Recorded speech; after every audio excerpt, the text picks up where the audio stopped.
I'm going to tell you about how I watch all three Avatar movies in one day. And yes, I think that is a cry for help.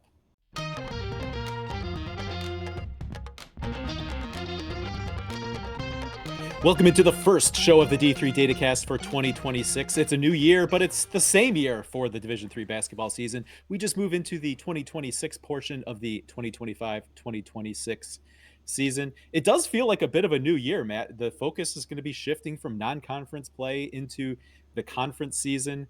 It's kind of an exciting time, even for those conferences that, have to start their conference season in December a little bit. New year, new same terrible podcast. So thanks for sticking with us, everyone. But yeah, we mostly are conference play now. So we've played whatever 99% of the non-conference games. We know some conferences, like you just said, start their league play early, but now it's basically full bore. Your conference mates, a lot of conferences play everyone twice from here on out. So we're getting down to the nitty gritty, Zach. This is when things really get real. You got to lock it in from here on out because season's on the line. Just 2 months left. And I'm excited for this show because I think this is going to be a great one to kick off this new calendar year as the focus shifts to conference play, taking a look at what we've learned about some conferences, some conference races, maybe how they're shaping up. We've done some version of this, I think, every year that we've done the podcast, Matt, maybe taking a different form of Yeah. looking at the tightest conference races or the most what we think are going to be the most exciting conference races, putting a little bit of a different spin on that coming up. But before we get into that, we have a 4-point play to bring back. Didn't have one last week because of the abbreviated calendar. Just not as many games to talk about. So we decided to skip the 4-point play in last week's episode. That gives us a couple of weeks of things to talk about here. Of course, our 4-point play where we're inspired by the compass, and we use the 4 points of the compass to talk about some things that just have caught our eye or been on our minds as we've been watching Division 3 basketball over, in this case, the last couple weeks, but generally weekly. So let's start as we do with our north point of the compass. Matt, what do you got? Yeah, well, I mean, a lot of people were unhappy to not have a 4 point play last week, so we're glad to bring it back this week. But up in the north, I want to talk about St. Vincent. They're looking like a sneaky good contender in the President's Athletic Conference. The Bearcats are 7-4 overall, but if you dive into their losses, some pretty good teams on the list here. They lost to Hood, to Case Western Reserve, John Carroll, and Tufts. Those are all big name programs, mostly from big name conferences. They also got a really big win, though, last time they were out on the court. They beat Carnegie Mellon by a bucket on New Year's Eve. That's a really good win against a UAA program. St. Vincent is 2-0 in PAC play. I'm going to certainly circle their two games against Washington and Jefferson on my calendar. That's January 21 and February 11. So we've got some time until those games, but they look like they're going to be really big contests. Zach, we got to see W&J when they hosted the Great Lakes Invitational back in November. I think we were impressed. I would still consider W&J maybe the favorites in that league, but maybe a team like St. Vincent could make a lot of noise in that league, especially if they can pull off at least one win in those two head-to-head matchups. I think the Bearcats are pretty good. That 7-4 record is like, okay, that's decent, but let's look into it.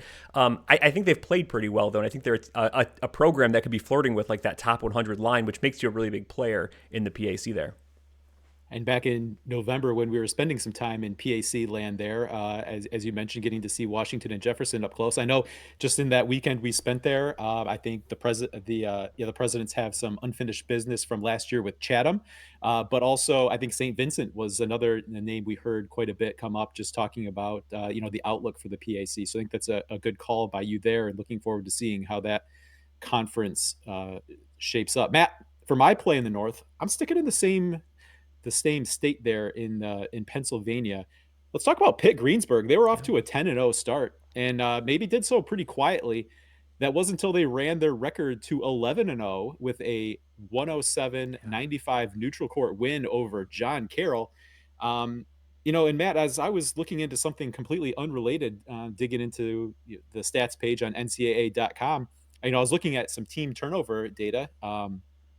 And Pitt Greensburg caught my eye there as well, as they're among the top 25 in the nation in fewest turnovers per game. So, maybe no secret as to why they're having some success. When you're not beating yourself, you're going to give yourself a much better chance to beat your opponent.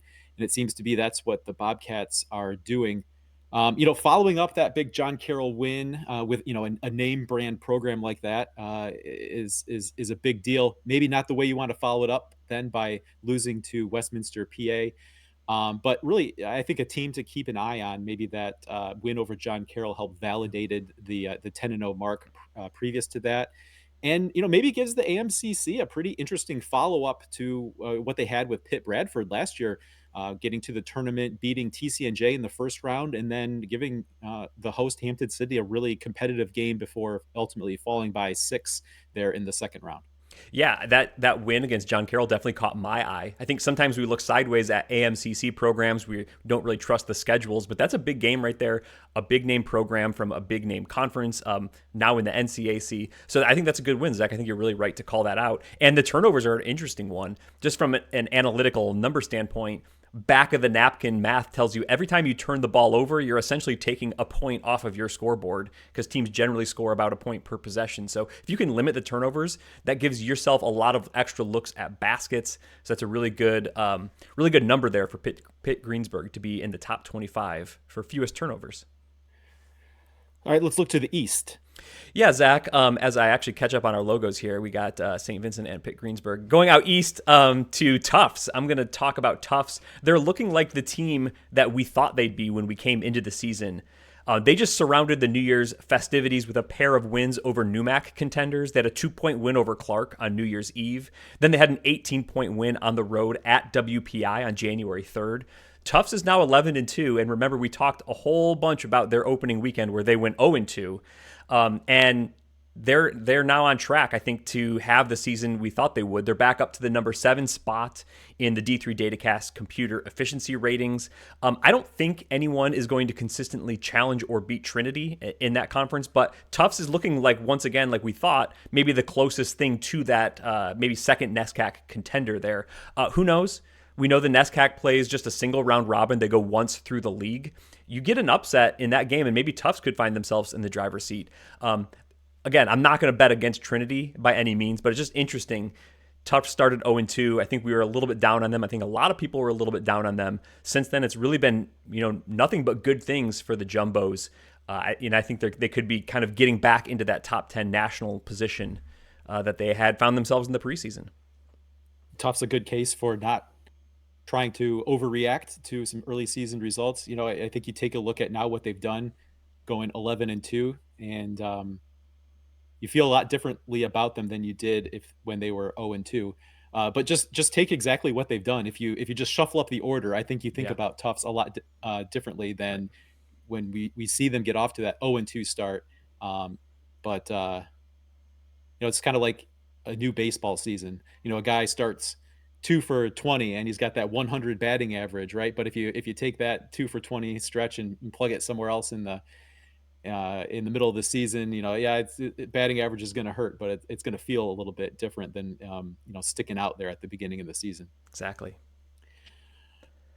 All right. All right, Matt. In the East, I'm gonna stick with the NESCAC. We like to be a fair and balanced D3 hoops program here, and it may have felt like we've been picking on Amherst at points this season because I feel like there was a stretch there week after week. We were continually having to talk about how we weren't buying in to what the D3 Datacast computer was trying to say about Amherst. And after a rough showing at the D3Hoops.com Classic in Las Vegas, that sent the Mammoths on a big computer course correction, um, Matt. But I think it's time to pump the brakes there. The computer has adjusted, and maybe seeing Amherst more appropriately as like a top 75 type program, right? Which is good, Yeah, right? really good. I don't Yeah. think at any point we were trying to say Amherst was necessarily a bad team. We just were saying, well, the computer says they're the number 4 team, and we're Yeah. not buying that, or we're not ready to buy into giving Amherst some top 25 love just yet. But Matt, in the midst of that, and even with the computer course correction, so to speak, credit Amherst for weathering some injuries. I know that they Yeah. they did have in Vegas. They bounced back with a couple wins in California. A win against Caltech is maybe more in line with the kind of results that got them the kind of resume we weren't buying into. But then they got a win at Cal Lutheran, come back east, and uh, here in a non-conference game against Mhm. Wesleyan, get a big win there, right? So that's really kind of the stamp to say, yes, we truly are a good team, maybe not Yeah. a top 25 or certainly top 5 team, but still a very good team, maybe top 75, top 50. We'll have to see where it goes from here, but feels very much like the computer has kind of corrected on Amherst, and we can just celebrate them as one of the good, Right. hashtag good teams in Division Three. Good team, really good, right? There's a lot of room in Division 3 with 400 over 400 teams. A top 25 is more elite, more elusive than it is in Division 1. There's fewer teams in Division 1. So it doesn't mean the same thing. So you can be a top 50, top 75 team. You're still really, really good. And what we've seen this year is you're good enough now to beat anyone in the country. You're also other teams can beat you. I think Amherst is going to win a lot of NESCAC games. I think they're going to lose a lot of NESCAC games. And I think that they're going to end up being one of those good, really good teams in the country. Can they get up to actually earning a top 25? We'll have to see. But I think you're right. I think we were maybe a little bit negative on them, given the computer's really high opinion of them, their high margins against maybe a third-tiered competition. They've come back down in the computers, and I think we're more comfortable with where they sit. And I think you're right. Really good. Still a really good program, really good team. They're going to win a lot of games. Let's look south. Start us off there, Matt. Yeah, Zach, Millsaps caught my eye. They're off to a 10-2 start. That's a double-digit win total, and the last time that they had double digits in a full season was 2019-2020. Zach, and I'm someone that still likes to keep time. That's pre-pandemic. That's how I kind of still keep time, which what is recently and what is long ago. That's kind of that 2020-ish season. Is my cutoff line. So 2019-20 was actually the season that the tournament ended up getting shut down. The majors had 17 wins that season. But now we've turned the calendar to 2026. They started this calendar year with an 81-70 win over Rhodes on January 3rd. That was their SAA conference opener. They're going to have to deal with Trinity, Texas, who's a new heavyweight in that conference. But I think it's safe to say that Millsaps is having one of their best seasons in a long time. A lot to go, a lot to play for. But to go back even further, this is just the fourth time in the last 15 seasons that they've recorded double digits wins. That's only 12 games in, right? They still have a lot of games to play. I think like 8 more wins. If they can go like 8-6 or whatever they have left, that might be their top number in those last 15 years. So really good stuff for Millsaps. Really good to see them hit that double digit win total. See if they can keep it going in the SAA. Will be really interesting to watch them going forward. And in the South, I'm going to use this spot here. It's been fun to use this segment to highlight some big upsets, and that's what Asbury got at Wittenberg. The 1-10 Eagles played at the 9-1 Tigers in a game the D3 Datacast computer saw the hosts as 27.5 point favorites. The computer gave them gave Wittenberg, that is, a win probability of 99%. And maybe Wittenberg does indeed win that game 99 times out of 100, but that day was the 1 in 100, as Asbury got I don't think it was quite a buzzer beater, but last second shot there to give them the win. Despite Matt, over 300 spots in the D3 Datacast efficiency ratings separated these teams. That's why you get a big computer line like that, big win probability number for Wittenberg. But it didn't matter on that day. And really, it's been kind of a start of a new stretch here for Asbury. Talked about this time of year kind of feeling like a new season, even though it is the same season. It was a second win on the season for an Asbury team that started 0-10 with a number of close losses. I'm sure there was some frustration, with that record being the case, playing some really close games. But they got a win at George Fox, got this big upset win at Wittenberg, stepped into conference play this past weekend, got a win over Piedmont. So good to see some positive things happen for a program, that got off to a really rough start, despite, like I said, some close losses in there. So stepping into conference play is like a new season, a new start for Asbury. And here in the last couple of weeks, at least, they seem to be making the most of it. Good stuff for them. And you're right, those big upsets, or what look like big computer upsets, I think are really fun to kind of track and call out. I remember a month or so ago when Kalamazoo beat Wabash. That was another one where there's like 300 spots in the computer rankings separating them. But yeah, 99% means one time out of 100 you expect it to go the other way, and maybe this was the one out of 100, or maybe the two teams are actually closer than the computer thinks. But either way, right, it's still a big an unexpected result. So that's kind of fun to see. Let's finish up our 4-point play looking out west. Yeah, Zach, let's talk about Occidental. I think they're looking strong. They have a 2-0 start to SCIAC play. It's been some time since they've been better than 8-8 in the league. But so far, so good. They've beaten Laverne and Whittier, which I know that's not maybe the top two teams in the conference. Things will get tougher here. They still have Claremont Mudscripts, let's say, and Redlands and Chapman and Cal Lutheran. Like, they still have a lot of tough games to play. So plenty of tough games ahead. But over the holiday break, Occidental was out at the D3Hoops.com Classic in Las Vegas. They did lose to Central, but then they bounced back and defeated MSOE. They returned home and hosted East Texas Baptist, where they got a win there. They hosted Whittier in a conference game. They got a win there. They're going to host Grinnell on Monday to close out the non-conference. But really, a really good start for Occidental. I think they have a pretty good record. We'll have to see how things go in the SCIAC, but 2-0 to start the league.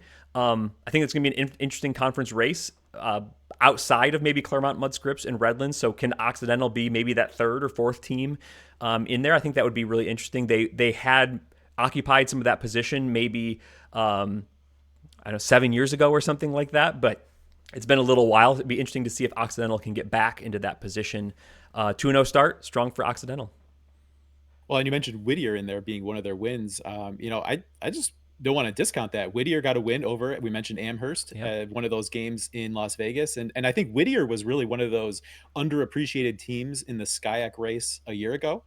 Maybe Occidental is going to be kind of occupying that place this year. So a good one to call out there, and one to watch just how they impact the SCIAC race. Yeah. For my play in the West, Matt, I'm going to keep to maybe, the D3 map proper here. And my play for the West will be Dubuque and their game in the D3 Datacast game of the week against Cortland. We've had a few clunkers, but a lot of our games of the week, Matt, have been really good games. That was certainly the case with Dubuque Yeah. and Cortland, a neutral court game down in Florida. Cortland led by 7 at the half, but Dubuque wiped that lead away with less than 4 minutes, into the second half, and it was really kind of a tight back and forth battle from there. It was tied at 63 in the closing seconds. Dubuque had the ball. I thought Cortland played a really great defensive possession there, tied at 63, but Dubuque's Dylan Hibicki was able to get off a contested shot, maybe kind of a heave. I don't even know how he got off the shot he did. It was tightly contested, but it was pure as pure could be for the buzzer beater for the 66-63 win by Dubuque. Courtesy of Flow Sports and Flow College, it looked like this.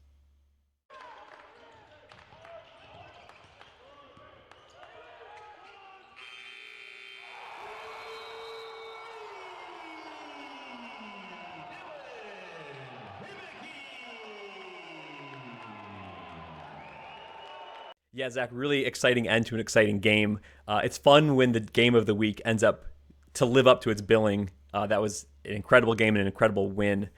Cool to see the shot there, Zach. So it feels like even though we had a light schedule, a light week, we've had a lot of basketball to talk about in 4-point play, a lot of basketball to consider since the last time we had a top 25 poll released, Matt. Just talk about the process of having to go back from your previous ballot, as we will Yeah. finally get a new top 25 for the first time in what, maybe 3 weeks now. I'm not sure exactly how long it's been. It feels like it's been a very long time. Is this just a week where you wipe the slate clean and start, because really what you had in your previous ballot doesn't mean anything, even less than it maybe does from week to week. Yeah, it is nice to have a couple of weeks between ballots, because it's you can get stuck in the trap other times of the year where you take last week's and you just kind of adjust from there, and then it starts to maybe feel like teams are maybe disconnected from where you want them to be, but either they didn't take a loss or they didn't get the right win, and you feel like you can't jump them when really you should be able to do that. But It's your ballot. You can do whatever you want. I think it's been 3 calendar weeks since our last one, so a lot of games have been played, even though there was a light kind of holiday week in there, kind of between Christmas and New Year's. But it does. You can feel like you can just kind of start over and just try to fully assess teams' resumes or whatever you want to consider, right? What do you vote on? At this time of year, I'm still very much trying to be predictive with mine. So it's not so much did you win and you bump up and did you lose and you bump down, but really who do I think would win in a neutral court game, or who would be successful going forward? So for me, I mean, at the top, there's not a lot of lot of changes. Trinity and Randolph-Macon 1 and 2. I think they look really, really good. For me though, Emory I think has really solidified themselves as a number 3 team. Maybe not that far behind a Randolph-Macon. I think Emory, if I'm remembering correctly, I don't have my cheat sheet in front of me, but they had a really early loss in to maybe was it Trinity, Texas? Yeah. Trying to They remember. kind of got blown out, They kind of got actually. Yeah. blown out, but really that's their only bad result. And recently they've been doing the blowing out. So Emory's been Yeah. really, really strong. I've been locked in with them at number 3. Mount Union, I think, has been really impressive to me. They now jump up to my number 4 position. I got to see them in person. They beat Calvin by 6 down at Mount Union, a game I stopped at. My family was in New York City for a few days. We drove home via Alliance, Ohio, so we could stop at that game. Mount Union looked really good. I think they are really good. So I'm kind of locking them at number 4. Other than that, maybe teams that are solidifying themselves in the top 10 for me: Claremont Mud Scripts and St. Thomas, Texas, 2 Region 10 programs that have been really, really good. I think is it still true? Oh man, again, I should not have closed my cheat sheet. That St. Thomas's only loss is that close Wash The U. 1 point game against Washington. Yep. Yep. And Claremont Mud Scripts has looked really good. So I've been kind of locking them in there at the top 10. Kind of going through Gustavus Adolphus at 14, maybe takes a jump up a little bit. UW Stevens Point enters my ballot, I think, at 15. They've had some nice results. I was looking back through their resume again because they beat. They started WIAC play this week, so they just beat UW Eau Claire, who I had been Yep. giving votes to. They beat Trinity, Texas in December. They won a game against Hardin Simmons. But going through their resume, their only loss now is a triple overtime road defeat at North Park. That's their only loss. They've played some good games now. They've gotten some good wins. So feeling good about UW Stevens Point. I think, I'm not sure if there is a truly nationally elite team in the WIAC right now. There's some very, very good ones. Like I'm voting for 3. You can see, no, 4. You can see here. But there's 4, 5, 6 really, really, really strong teams in the WIAC. They could be getting 5 teams into the national tournament. Will be really interesting to see. But I pulled UW Oshkosh back in. They got a win over, I think, Whitewater to open WIAC play. Still voting for Eau Claire, Stevens Point, Lacrosse. Lacrosse has been in my ballot for most of the season now. So yeah, that's kind of where I stand generally on the top 25. Yeah, it's a great point about Emory. I think that I didn't even fully appreciate how big of margins they've been putting up recently. What really caught my eye though was that game against Bates. Bates is another one of those teams, kind of like we've been talking about with Amherst, where the computers really like them. The schedule's maybe not been the best, so it's like, okay, what's Bates going to look like in this game? Admittedly on the road at Emory, and it just absolutely was not a game. That was a 104-66 win for Emory. But again, maybe that says less about Bates and more about Emory, because that very next day, Emory takes on Hampton Sydney and beats them 101-73, right? Another, a clear top 25. Well, maybe not anymore, but a team that has been a clear top 25 team in Hampton Sydney, and they just absolutely blew them Yeah, out. And then you start looking back, it was a blowout win over Christopher Newport, another team that's kind of fallen out of the top 25 picture, but still, you don't expect Christopher Newport to be, losing 33-point games to an Emory. Blew out TCNJ, right? So this is just very much actually what Emory has been doing over the last, 5 weeks or so. Kind of starting to look a little bit more like that team maybe we expected. A great call out there with Stevens Point. I almost made the WIAC my north play on the 4-point play, just because you look at that first set of games there. You had just some great games. You have Oshkosh winning at Whitewater. That's going to be getting that kind of road game is going to be big for the WIAC standings. But just really how competitive. I think everything. Even the 2 teams that maybe are kind of on the outside of the big picture in Stout and River Falls. Stout still played I believe it was a road game against Platteville that was a single digit yeah, game. The only one that wasn't a single digit game there was River Falls losing by 12 on the road against Lacrosse. So boy, I tell you what, you talk about getting in the case of Stevens Point, that's a big time win to get against Eau Claire, defending home court. Going to be a lot of fun as we get into the second half to see then, if Stevens Point, set up to maybe get a sweep on Eau Claire. That's going to be huge, not only for the top 25, yeah, but for that WIAC race. yeah. And we'll get a chance to talk about the WIAC a little bit more later on in this episode too, I think. Spoiler. Yeah. All right, Matt, we got a lot here packed into this show. Anything more you want to say just about the top 25 picture, kind of resetting it this week, or maybe on the outlook heading forward? I don't know that we necessarily want to break it down anymore. No, just we've already talked about it twice. But again, Emory, they played like 6 games, 5 games since the last poll was done. Basically, all 30-point wins, 20 to 30-point Yeah. wins against Christopher Newport, TCNJ, Bates, Hampton Sydney, Oglethorpe. The, at least 3 of those teams are teams you could consider voting for in your top 25 this week, even given those big losses. I think it's just Emory is that good. It's not that those teams are like at all bad or fraudulent or whatever. Emory, I think, is just that good right now. So let's just bring up this one other point there, because you mentioned you do still have Hampton Sydney in at 24. They are a team that, when you look at it, they have been blown out now twice, with that Emory game and then earlier in the season against Randolph Macon. Is it maybe just Emory is kind of pushing towards that top tier, and you kind of write it off a little bit, but it does seem a little concerning to me with the Hampton City getting blown out. Maybe you expect them, if they're going to be a 24th, you expect them to maybe lose that game. Just the fact that those were really big margins, though, is maybe a little bit concerning, and maybe it would be cause for some other voters to take a pause on Hampton City. Yeah, but I mean, against Randolph Macon and Emory, teams that have done that to a bunch of other programs right now. They've Hampton Sydney has beaten Maryville. They had a 1-point loss against Redlands, which tells you you're right. They're right there with Redlands. They had a 2-point loss against UW La Crosse, which tells you, hey, they're right there with UW La Crosse. They did get wins over programs like Keene State and Salisbury. So yeah, you'd like them to see them be a little bit more competitive in those games. But if those are 2 games and 2 programs, Randolph Macon and Emory, who've done that to a bunch of teams and a bunch of programs this year. So I don't want to kill Hampton City just for playing that tough schedule. And like I said, they've been more comparable with other teams that are kind of in that 10 to 20 range in other results.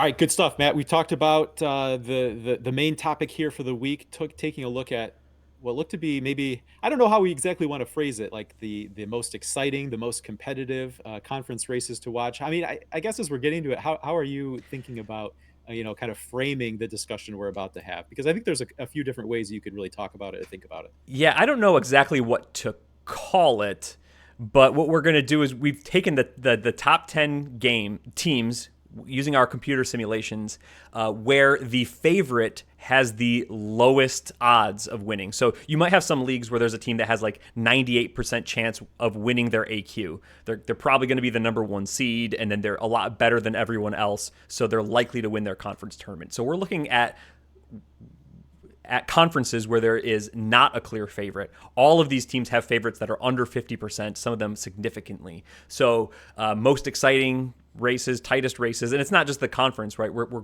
classifying it just to frame the discussion around the AQ percentage, which means you got to get through your league, you got to get into your conference tournament, you got to get seeded high enough, and you got to be good enough to win that. So that's kind of how to talk about that. But it's really just a way to talk about these conferences, right? Because there's something particular about these conferences where they have typically multiple, 2 or more really really good teams. So here on the screen is our number 10 tightest race, which is the NUMAC. You can see still the NUMAC favorite is WPI, a 44% chance of winning the AQ according to our computer simulations. But still, Babson, 22%, Salve, 18%, Clark, 8%, Wheaton, Massachusetts, about 5% there. So this is, oh man, I should have added it up, like something like 90%,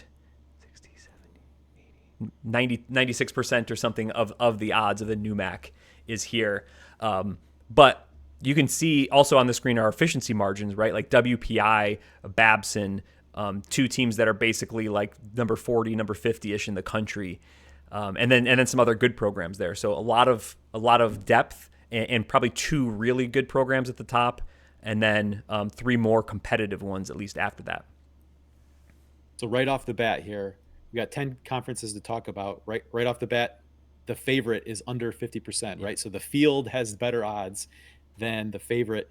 And right. So basically, just to kind of frame this whole thing, by definition, these are all going to be races that have uh, close races between teams, but then also to be under 50%, right? You're going to have a bunch of teams in the Yeah. mix where you're going to have all those odds kind of spread out. And you see that in the overall adjusted efficiency margin, right? Plus 17 and a half, 15.6, 13.6, 11.5, even down to Wheat and Mass at plus 8.8, right? There's just not a lot of separation. So you're going to have a lot of games, a lot of conference games that you expect probably the favorite is going to be whoever the home team is, because just throw in the home court factor, and that's going to be enough to swing who is maybe favored in that game. Now it's only going to be probably a point or two. You know, if you're talking about like WPI playing at, you know, maybe a Babson or a Salve, but those are going to be really key games that ultimately Yeah. frame the conference race. Right. Getting those key road wins, defending home court, all that sort of thing. Because as you talk about that AQ percentage, you know, if you trend more towards, say, the simulations where a Salve or a Babson win, probably a large percentage of those are because they maybe outperformed expectations in conference play, got that number one seed, and Yep. then all of a sudden all those games in conference tournament are going to be at home, right? So that's kind of you know, that's going to be kind of a consistent theme as we go through this list. Ultimately it's going to be trying to turn those 50-50 games into wins in your favor, and really playing for seeding heading into conference tournament. Yeah. And I'm going to show 5 teams for each conference here. Just to show what kind of the shape of the top 5 is. Some of them you'll see it fall off pretty quick. Some of them will have 5 almost contenders as we go. So jumping in then to number 9, the Liberty League. Union is the top team, 38%, but right on their heels is Vassar, almost 35%. Then it drops off a little bit with Hobart at 14 and RPI with 13%, and then St. Lawrence with only about 1% odds. So a big fall off there from 4 to 5. And again, reflected in the adjusted efficiency margins. You can kind of see the tier list forming with Union and Vassar there, both in the top 50, then Hobart and RPI kind of clinging into the top 100, and then a big gap there to St. Lawrence. So Liberty League looking like a 2-team race, but you don't want to count out Hobart and RPI. Again, teams that are strong enough that you can flip a home court, that maybe they can get an upset in the regular season, but also even on the road, those teams are good enough to maybe win a Liberty League tournament and make things interesting. And kind of interesting, and maybe time to call out, we are showing the current conference record as of today. Of course, this is everything's going to be listed in um, you know, based on the computer simulations, and which is gonna follow each team's computer rating. So those conference records are going to be out of order compared to what you might be used to Yeah, looking at right. in terms of standings. But Matt, a lot of um, you know, unblemished marks there: 3-0, 2-0 for Vassar. RPI down at number 4, 4-0. So there's a lot of key. What that tells me is there's a lot of key Liberty League games yet to come. Even though, like in the case of RPI, where they've already played 4 games, maybe haven't come against necessarily some of those other contenders just yet. Those games are still hanging out there, going to be big ones to watch coming up in the following weeks.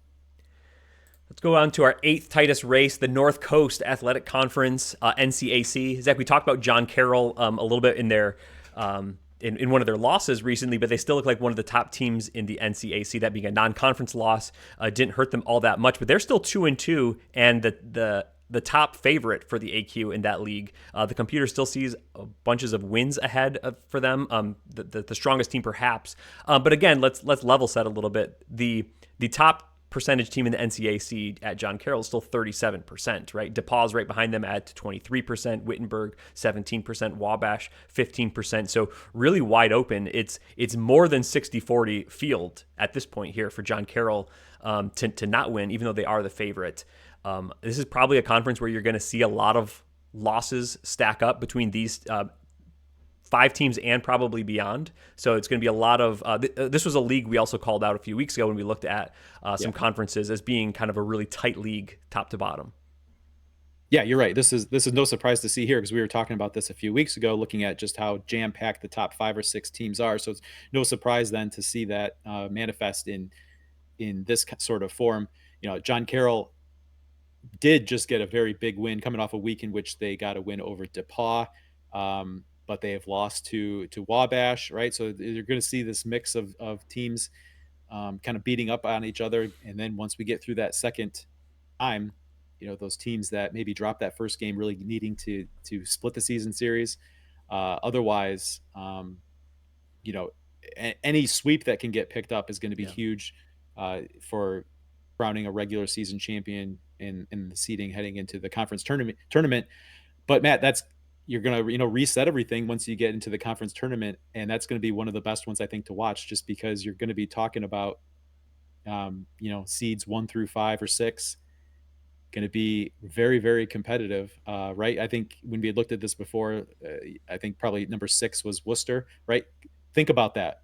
We're not even we got 5 deep here, and we're not even talking about Worcester, one of the Yeah. historical programs in all of Division 3 basketball, right? So, um, just a really fun race to watch in the NCAC, which we called this out a couple weeks ago, and so no surprise to see a wide open field here. All right, moving on to number 7 is the MASCAC. This is a league that was not featured in our conference episode several weeks ago, but it's still a tight race nonetheless. You can see in the adjusted efficiency margin column, these teams are not the same level that the NCAC was when the top 5 were all in the top 100 there. But Salem State 37% basically, Worcester State 35%, Westfield State 22%, and then it drops off at Fitchburg State at 5%, and Framingham State just fractional percentage odds there. I think we're 3 really good contenders here. Really even teams, not much to pick between the two of them. Actually, interesting to see that the percentage odds don't favor the adjusted efficiency margin odds either. I don't think that MASCAC has an unbalanced schedule because I think it's a 17 league. So it could just be they're so close, and that we're seeing some randomness in the simulation odds where you'd actually expect Worcester State to be a slight favorite, but they're so close that Salem State happened to win more in our 1,000 runs this last time. And for the first time here, we see each team showing up at 0-0 in conference so far, right? MASCAC hasn't started conference play yet. So whereas we were looking on previous slides, those odds are based on a small number of results, but some results Yep. baked into what's already happened. Here, that's not the case. So, like you said, a little bit interesting that number 170 shows up with a greater percentage of AQ outcomes there than number 161 Worcester State. But yeah, I don't know that the MASCAC has won. I feel like for a number of years, Worcester State was kind of out in front of the field, so kind of fun to see them showing up here as one of the more competitive with really a great split between those 3 at Yeah. the top. Yeah. But as again, this is another one to show that even though we're showing 5 teams in each view, it's really a top 3 here, and Yeah. then Fitchburg State down at 5%, Framingham at just 0.4% really falls off, but looks to be a really terrific 3-team race nonetheless there in the MASCAC. All right, our 6th tightest race, we go to the Empire 8, where this is like a 2-team race here. Nazareth at the top with 36% odds, Brockport right behind them at 34% odds. Again, another situation where the team ranked slightly lower, almost tied in efficiency margin, with the lower ranked teams ahead. They've already gotten one conference win under their belt, so maybe that is at play here a little bit too. Then you've got SUNY Poly at 8.6%, Utica at 8%, and Geneseo at about 7% odds. So really very likely that one of Nazareth or Brockport will win. Though two big favorites at the top then, with some others kind of trying to cling on below.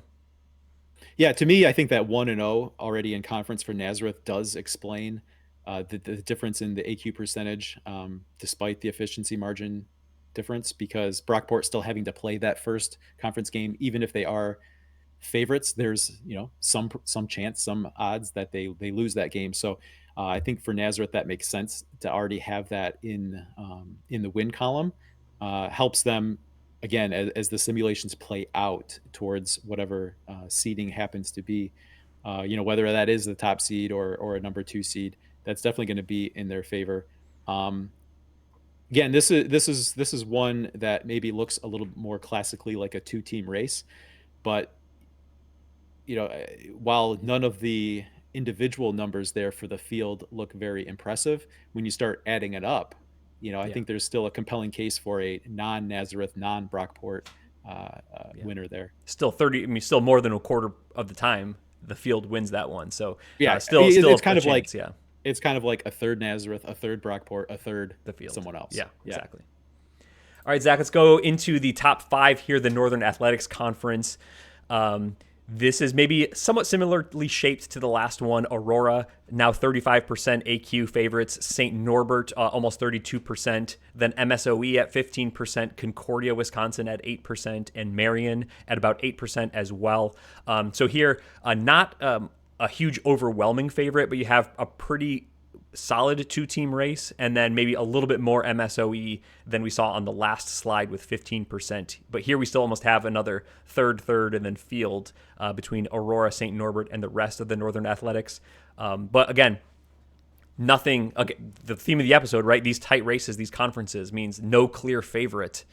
This is one I think I called out this league in a 4-point play for this kind of reason. I think a bunch of these teams look to be kind of in that 100 to 200 type of range, and this is the type of ability ranges where anyone could beat anyone on any given night. So if an MSOE goes and has a good night, against a St. Norbert, against an Aurora, they do that twice, let's say, then maybe they could set up to be the top seed in the league. And this is one where it's a big league. That means a lot of league games. Kind of interesting to see Concordia, Wisconsin. There, they jump out a little bit to me with a 3-3 mark in the conference, but that's because their conference schedule so far has been maybe a little bit front loaded, right? They've already got a win at Marion. And then they've lost to MSOE, lost at Aurora, lost to St. Norbert there. So yeah, just 3-3, but those three losses coming to other teams there on the list. Um, Yeah. yeah, this is kind of a fun one to see after last season with Wisconsin Lutheran having Yeah. really kind of a historical run for them. A group of guys that had played a lot of basketball together, all being able to come back for one more year, and really were dominant in the league. Now that the Wisconsin Lutheran roster is kind of being reset after all that experience they lost. Probably no surprise maybe to see a more even race playing out. Even though you do have like a St. Norbert who's Mm-hmm. been kind of traditionally in that mix, but it's not like just all of a sudden they're going to run away with it. Yeah. Um, I feel like Aurora being there is interesting. I mean that's a program we got very used to seeing in NCAA tournaments Yeah. in our formative years that led us to kind of be as interested in the overall landscape as we are, Mm-hmm. and as part of our overall origin story there. But yeah, the NACC maybe a little bit underappreciated based on just kind of all the conferences around it, but definitely going to be one of the good conference races to watch. And like I said, big conference, a lot of games. So while it looks like they've already played a lot of conference games, they have just as many as anyone still coming up, just because they have such a conference heavy schedule. Yeah. Yeah, and for the history there, Calvin played at and won at Aurora 2 out of 3 tournaments back in the mid 2000s, I think, when we were students there. So fun times to be had at the Aurora gym on the old rubberized court. Tightest race number 4, the HCAC, the Heartland Athletic Conference. Here we have Anderson as the favorite at 34%, Franklin next at 20%, Rose-Hulman getting 16%, Transylvania 11%, Hanover still basically 11%. So we have 5 teams here over the 10% threshold. And you look at the conference records, there's a lot of 3-2s in there. Rose-Hulman is 5-0, so looking strong there. Hanover 4-1. But really, really interesting mix here, going kind of 5 deep of teams with legitimate percentage odds. And you think like, 10, 15%, that's not much. But you look at the rest of the list, and that's basically as viable as anyone. Anderson at 33% looks like a huge favorite. And again, that's still like 2/3 field over Anderson. So really interesting shape to this one. A lot of teams in that 100 to 200 range. Really even conference for the HCAC. So interesting to see here as the 4th tightest conference AQ race. Yeah, and another interesting one to see Rose-Hulman already at a 5-0 mark in conference. And so we talk about those being wins in the bank that don't rely on any sort of simulated result, but just showing up here the third best odds. So I'm wondering, and maybe it's a combination of it's just they've played kind of a weaker conference schedule so far, or just it's not that number 160 rating is all that far off of Anderson at 107 or Franklin at number 135.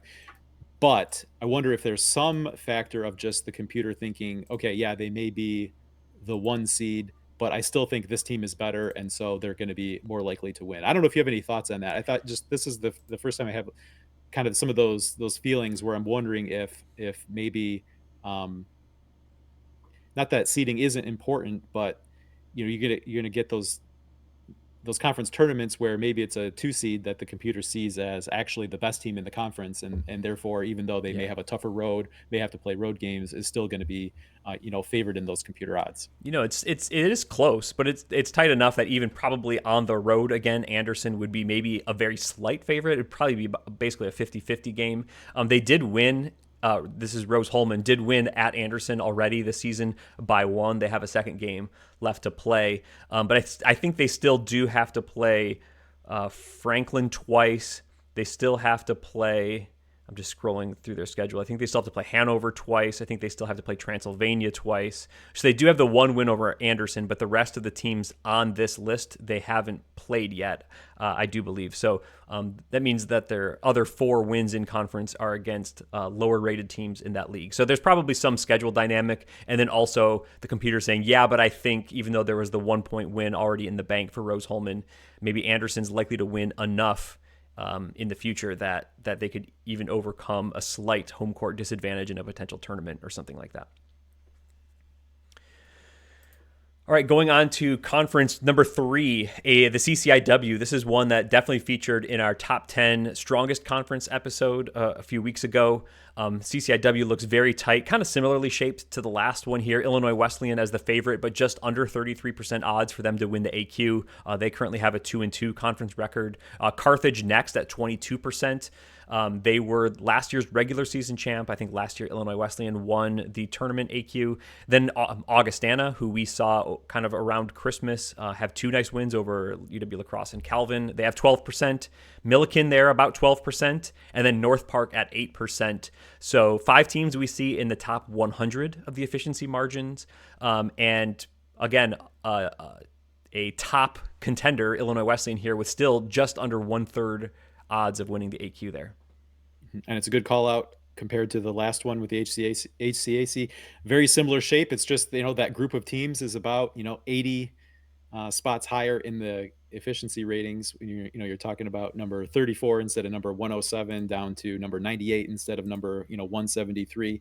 But it's a very similar breakdown in terms of percentages between the top 5. I think this is another one where it's going to be, they're all huge for seeding, but going on the road in a very tough conference is just difficult, right? So that team that's going to be able to play a potential semifinal, tournament final at home is going to be a big deal. And Illinois Wesleyan already having the road win in the regular season at Carthage, I think is going to really help in that regard. I don't think they've played any of the other teams here on this list as of yet. Got that coming up. So feels like every game in the CCIW is a big game, right? North Central almost knocked off North Park, right? There's going to be teams that are kind of down towards the bottom that are going to have a say in how this all turns out, just because every game is going to be difficult, especially, when you're going on the road in that league. Yeah, in this list, I'm only showing 5 from each conference just to show the shape at the top, but that leaves out Elmhurst and North Central on this conference. And we've already seen, I think both of those teams beat Illinois Wesleyan already this year, who's the top favorite. Yeah, they had kind of back-to-back conference losses on the road at North Central and on the road at Elmhurst. So I think the CCIW is just a 6-team tournament. This goes at least 7 deep of strong teams. I think this is like this almost every year in the CCIW, but you're going to have a pretty good team that doesn't even make the conference tournament in this league. So just always an interesting dynamic going on in the CCIW. It's just going to be a matter of how much carnage actually there is, right? Yeah. So we've got a mailbag question. We can maybe dive into that a little bit more. All right, let's go on to number 2. Number 2, the Little East here.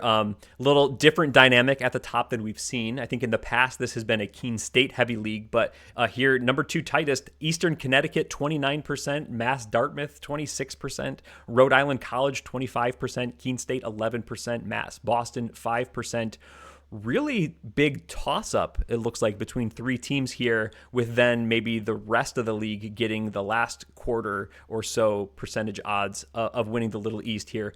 A kind of four teams packed in here between 50 and 100, with Mass Boston just on the other side of the top 100. Going to be a really interesting race to watch down the stretch in the Little East. Yeah, it's going to be a fascinating dynamic here. And this is another one I think we've called out earlier in the season. It's just a dynamic we're not used to seeing out of the Little East, and it's maybe been less about Keene State not being, right at like kind of the top 25 level, as it has been about there being, two, three, four other teams that seem to have Yeah, really risen their level of play. Right when you look at Eastern Connecticut, Mass Dartmouth, and Rhode Island College, all in the top 70 of the efficiency ratings, right? Like there's just more depth at the top of the Little East than I feel like we've seen. It yeah, feels like that's a conference usually that's really been really, fallen off as you've got between uh, got past, Keene State and maybe whoever their yeah. next closest challenger was that year.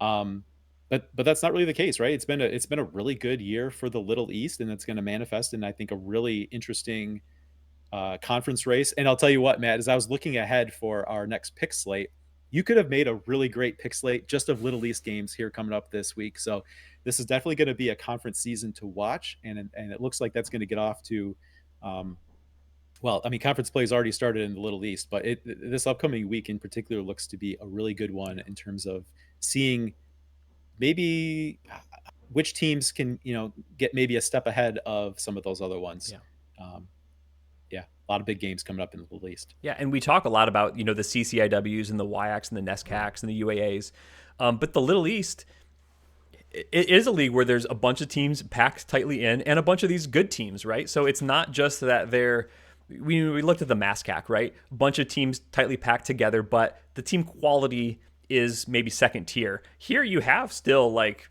upper tier, top 100 type programs going four deep. So that makes it a fun race when teams are both good and evenly matched. So I think that Little East is going to be a great one here in January and February. All right, Zach. So our number one tightest race, we've already talked about it a little bit, but it's the WIAC. Just looking at those overall records, you can see why they're putting themselves into the position where a bunch of these teams are going to make the tournament regardless of who actually wins the AQ. But just going down the list here, we have UW La Crosse at 28%, Eau Claire at 25%, Stevens Point at 19%, Oshkosh at 11%, Whitewater at about 9%, and then I think Platteville is sixth there. That also has some percentage chance odds of getting it. All these teams in the top 50 nationally compared to our computer efficiency margins, and they've only played one conference game. So we've gone, I think just this past Saturday was the opening of conference play. So they're just getting started here in the WIAC, but we've already talked about them a little bit in this episode. It's going to be a conference, as it always is, basically, where almost anyone can win on almost any given night. There's going to be a bunch of close games, so going to be a great one to watch once again. And just one game in the books here for each team in conference play so far, but a couple of big ones, that being Stevens Point defending home court against Eau Claire, and then Oshkosh getting a road win at Whitewater, right? So Oshkosh is the big one, I think, because they have the road win against another team on the list Yeah. here, and then with Stevens Point being the other one listed that has a win over one of the other grouping here, that being a home win. Um, Probably not unfair to say that by virtue of that win, Oshkosh and Whitewater probably flipped places. Compared to Yeah. if you were looking at this just with everyone at 0-0. Yeah. I don't think you can understate how big of a deal it is for Oshkosh to start off with what's a fairly significant road win in the league race. Yeah.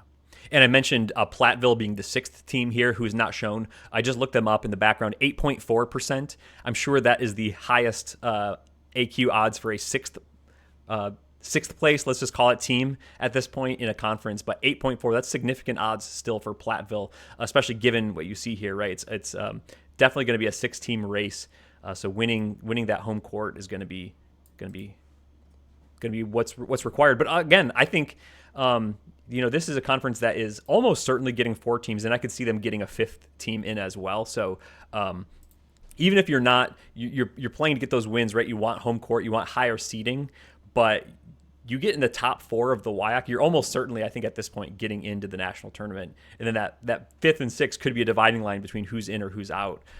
So it will be really interesting to see how many they get in when all's said and done. Mm-hmm. And this list also just kind of serves as a little bit of a watch list or recommended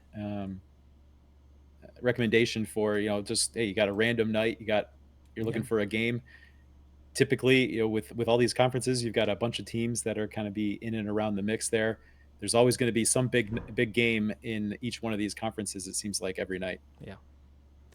All right, Zach. So that was the 10 tightest conference races by lowest odds for their favorite to win the AQ, or however we're going to say that, something around that.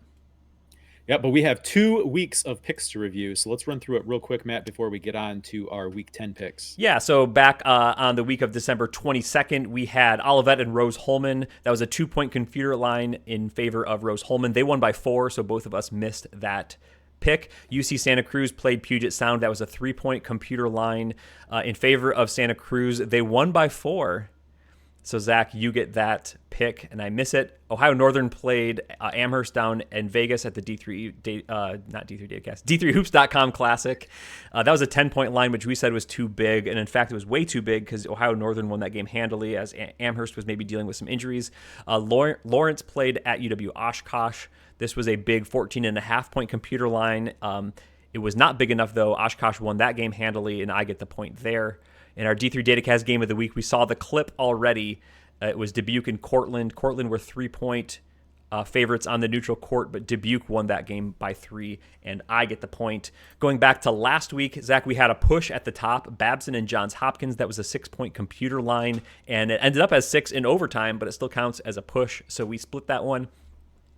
NYU and St. Joseph, Connecticut. NYU were 5-point underdogs. They lost that game, but only by 2. So we both got that point there. John Carroll played DePauw. This was a 3-point computer line, but John Carroll won by 10 and covered that 3-point line, and I got the point there. Eau Claire and UW Stevens Point was essentially a pick'em. Stevens Point won by 3, and Zach, we both picked that one correctly. And then our D3 Datacast game of the week was Virginia Wesleyan and Mary Washington. We thought the 9.5-point line was too big.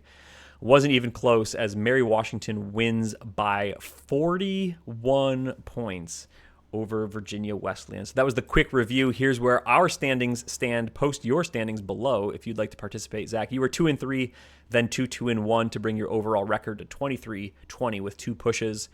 I was 3-2, then 3-1 to bring my record to 32-11 and 2. Let's go to this week's slate, Zach. We have 5 games. Our first one will take place on January 7th. It is essentially a pick'em, a half-point line in favor of Scranton, who plays at Elizabethtown. Zach, your pick. Well, I know Scranton's been a team that's kind of caught your eye a little bit here, so I figured you'd be going with them, needing to pick up a point on you, or try to pick up a point on you. I will go with Elizabethtown at home.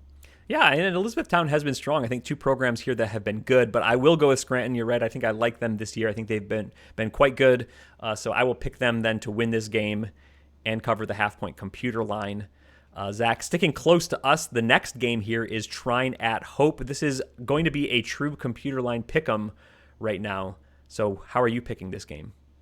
Yeah, it feels like 2 programs kind of, I don't want to say heading in opposite directions, but Trine has won the last 4, Hope has lost the last 4. Maybe getting into conference play is going to be a bit of a reset. That it kind of looks like Hope needs to get back on the winning track here, but just with the overall momentum, I think Trine's gotten some good wins in there. Most recently over Wabash, have seem to be coming together here heading into conference play. So give me the Thunder. Yeah, sometimes you think when you get into conference play, teams know each other a little bit more, so you might have a closer game than the computer expects. Except I don't think that's the case this year because Trine has a new coach, a bunch of new players. So I don't think maybe Hope and Trine really know each other all that well right now. They'll definitely learn about each other over this year and the coming years. But for that reason, I'm also going to pick Trine because I think they're coming together as a team as the season goes on. We saw them look good on one, against, I think it was Marietta at the GLI. They looked really good that day, the day before they had lost to Mary Washington. But I think as trying a bunch of new players together, a new coach together, as they have gone through the season, I think they're going to continue to gel a little bit. So I will pick them over Hope in that pick 'em. Zach, we talked about the Little East. Here in our third game is Eastern Connecticut at Keene State. Another true pick 'em here. How are you going to pick? I'm going to go with the home team. Give me the Owls here. You talk about Tufts starting 0 and 2. Keene State started 0 and 3. It hasn't been the same turnaround for Keene State as it has been for Tufts, but I think this is a chance for them to really get going, maybe a little bit more at home. Um, I think they know they're going to have a real race on their hands here in the Yeah. Little East, so this is going to be a big one for them. Yeah, and maybe anecdotally, I will say I think Keene State has maybe played a more difficult schedule at this point. So I think I'm going to trust them to be battle tested at home, a big conference game. I think they know that it is not a must win by any stretch of the imagination, but really nice to win. So I'm going to pick Keene State here, thinking that they have this game circled as a big one. Another great one, just a half-point line here, Union at RPI. Zach, what's your pick here? I'm going to go with RPI. This was another one I was trying to anticipate your pick a little bit and head the opposite way. So give me RPI. Yeah, I've been liking Union, so I'm going to go with Union even on the road here. I think I picking them to have a strong showing in this game, so I think they can win this one. Give me Union. And then, Zach, our D3 Datacast game of the week is going to be a big one to start UAA play. Wash U at Chicago. This is a 5-point line in favor of Chicago, which seems kind of big to me, though. But what do you think about that? I mean, it does seem a little bit big, but with the other games all essentially being pick'ems, I'm not going to shy away from what is the biggest number of the week here, Matt. Give me Chicago at home. Of course, this is the travel partner weekend Yeah. to kick off UAA play, right? So the usual travel dynamics where you're playing Friday then playing Sunday are not at play, right? This is just a single Saturday game here, but I feel like Chicago has done a good job of mostly taking care of business, and I feel like this is kind of a taking care of business opportunity for them starting off UAA play with a solid opponent at home. I think right if Chicago is going to be in the UAA race, which there's no reason to think that they wouldn't be, right. These are two teams that I think you have to figure are going to be in the UAA race, which Yeah. makes getting that home win very, very important. Now, maybe the 5 is a little bit too much, but I'm going to lay it anyway. Give me Chicago. Okay. I'll go against you here. I'm going to pick WashU. To me, mostly, like the line is just a little bit too big here. WashU just had a really nice weekend in Holland against Hope and Olivet. Obviously, a step up in competition here against Chicago, but I think they can keep it within 5, if not win it outright. I mean, I think that's a winnable game for WashU. I think, to me, two really even teams, even on the road. 5 is just a little bit big here. So I'll take WashU. All right, we've got a big mailbag, Matt. Let's get right Okay. into it. Let's start off here with JR at JSR Who 88 on Twitter. Since the Sweet 16 round is just a single game at a host school, are there any travel guidelines in place for that? I'm wondering if that would influence how pods are aligned, Yeah. or if there would be a bit of reseeding once you get to the final 16. All right, so this is in response to last week. We talked about kind of the Yep. the big picture season simulation. Talked about how then maybe you would take that projected field or possible projected field and then bracket it, right? So even though it was kind of about the simulation, there's a lot of just general information Mm-hmm. about bracketing principles, philosophy, that sort of thing.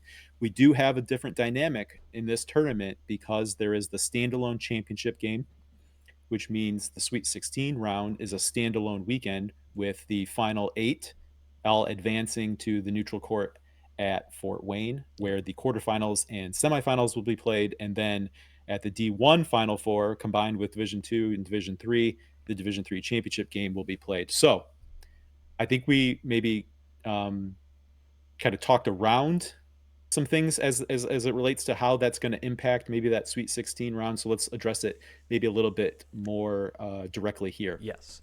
So first, no reseeding. Once the bracket is set, that's going to be the bracket. The other thing is, by definition, now in Division Three, all sports, the top 8 seeds are protected from each other, which means they cannot play until the quarterfinal round. If they all win, right? So if they all win, then the top 8 can't meet before that. So that means half of your Sweet 16 is sort of defined if favorites won out, right? Those top 8 teams. and they would all be the top NPI teams, so they would be kind of quote in line to host. So what that means is when the committees are setting the brackets to begin with, you have 16 first round pods. You would try to align the second 8 with these top 8 geographically as much as possible, but you're not going to be able to do that perfectly.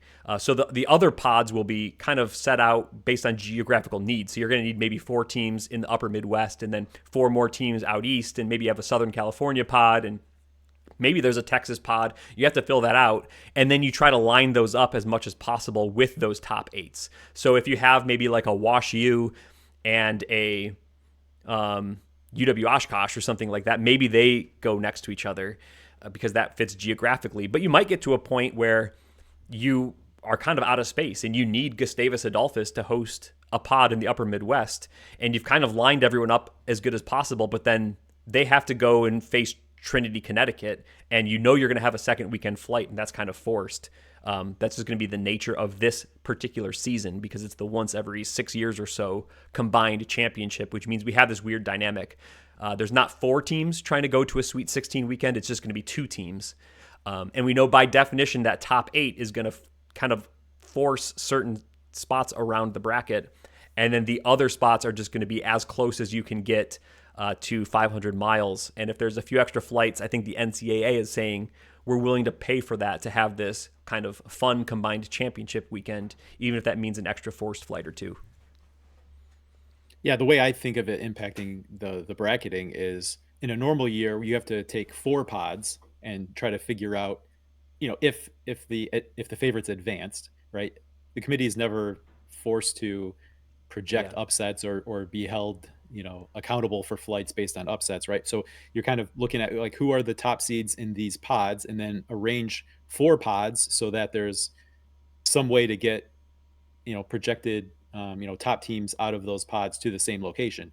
Now they just have to take pairs of pods and worry about getting them to the same location. Now, in some ways, that's maybe easier, but in some ways, maybe it is a little bit tricky because in years past, you could use. I'm just thinking of like a Trinity instead of a Randolph Macon, or a Trine instead of a Yeah. Case Western Reserve, right? Where there these spots where I can get, the team, that 500 miles kind of turns into 1,000 miles because I can go 500 miles that way and 500 miles that way, and so you can use a team in the middle to kind of to bridge that gap to make those 14 pods work geographically, right? So you can't do that when you're just trying to link up 2 pods, but you theoretically it would be more Yeah. flexible in just having to worry about who the top seed in each pod is, and if and linking them up that way. That's kind of how I think about it. And then once you get past that, it's everyone going to the neutral site. Yep. All right, next one, Matt, comes from Scott Peterson at Scott_Peterson4 on X.com. Based on current NPI, simulated end of season NPI and geography, which men's basketball teams are setting themselves up well to host an opening weekend NCAA tournament pod. Again, we kind of went through that as a portion of our simulation episode last week, looking at the projected odds for top 16. I don't know if you've got kind of handy any sort of Yeah. updated list, or maybe if there's like a list of teams that have maybe greater than 50% odds based on current simulations. Well, I just grabbed quickly teams that are in both the current NPI top 16 and the simulated NPI top 16.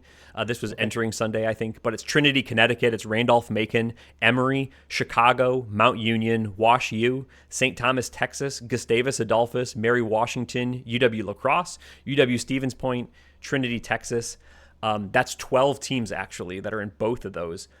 It's pretty Midwest and upper Midwest heavy. You need a lot more East and Northeast, so that'd be like a Tufts, a Montclair State, Catholic Hood, maybe a third NESCAC, all teams that are in range in both. I think even though there's 2 in the top 16, I don't think we would get 2 Texas teams host unless they're both in the top 8, but even then, one might be seeded the top team and it could move elsewhere. I think the way things are shaping up now, we could get a California, like a Claremont Mudscripts hosting a pod, and maybe St. Thomas, Texas hosting a pod or something like that. I think 2 Region 10 maybe could happen that way.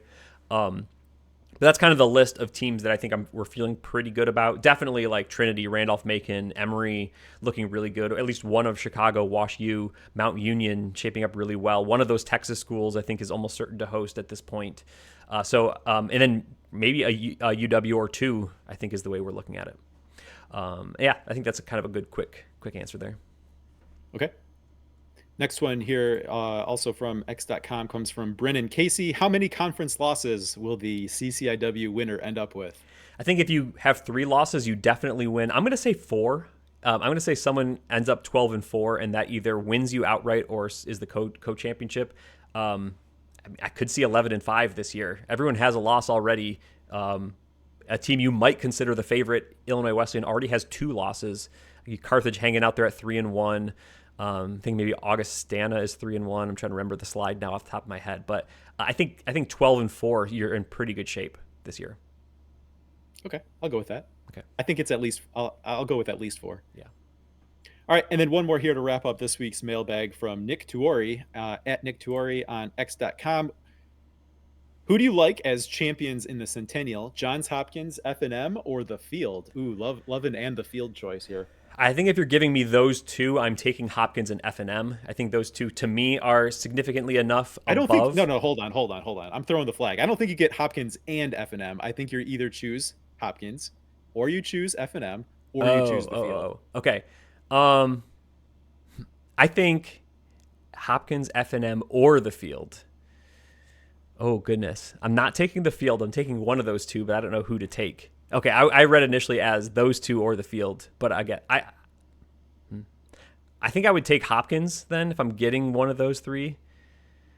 I think Hopkins plus F&M is more likely than the Field, but I think given the 2, maybe I'll take Hopkins. I don't know if you have thoughts there. Yeah, I was gonna lean Hopkins as well, but I'm just trying to look.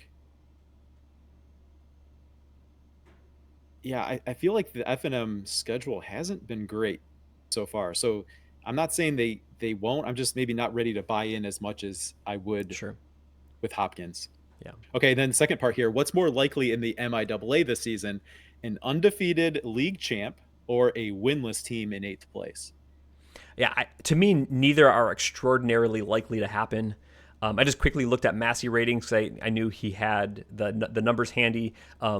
So the lowest rated team right now is Alma. They're still expected, though, to get 2.8 wins. I think between Alma, Adrian, Kalamazoo, I think those are close enough teams that there's going to be everyone getting wins there. The highest rated team is Calvin right now, and they're expected to have 2.1 losses. So I think pretty even odds between those two things happening.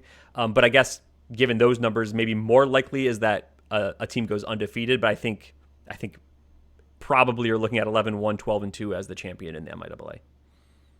Yeah. I don't think either is likely to happen. I think if there was to be an undefeated league champ, I think you'd have to say that it would probably be Calvin, but I don't think there's been anything in the non-conference schedule overall that would lead you to believe that they are likely to do that, even as they did a year ago.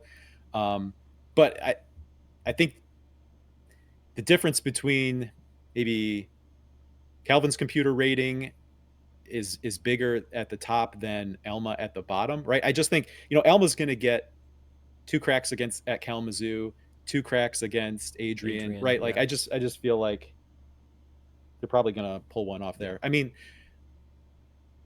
you mentioned the upset earlier. Kalamazoo has a win over Wabash this year, right? So I just don't see especially just the kind of year it's been overall across all of Division III. Like I just don't see anyone in the league going winless. Yeah. So I guess that would make someone going undefeated more likely, but I don't think either one is going to happen. But it feels like though you're talking about like single digit percentage odds of a team like Calvin going undefeated in league. So it's unlikely. Right. Yep. All right, so that wraps up this week's mailbag. You can find us on social media at D3 Datacast. You can leave a message on this episode on YouTube. Lots of ways to get a hold of us if you have something for us to address in a future mailbag. But with that wrapped up, Matt, it's time to get out of here with a word of thanks to our supporters through the Patreon platform at patreon.com/D3Datacast. A special shout out to Larry joining us as a Great Job Team supporter this past week. super grateful to have the support, the ongoing support of this people, people listed here that keep us doing what we do. We put out this episode every week during the season. We've got all the resources available on d3datacast.com. The season to date NPI, the simulations to give you an idea of kind of the ongoing tournament projection, ongoing tournament picture, the bubble watch, the efficiency ratings, the team ratings for both men's and women's basketball. Yeah, Zach, super grateful for the people who've chosen to join us at either the $5 a month or $3 a month level on Patreon, patreon.com/D3Datacast if you'd like to do it. Zach, it's conference season. Things are really, really getting down to business now. Had a great time on this episode with you. For now, we're going to say, good job, team.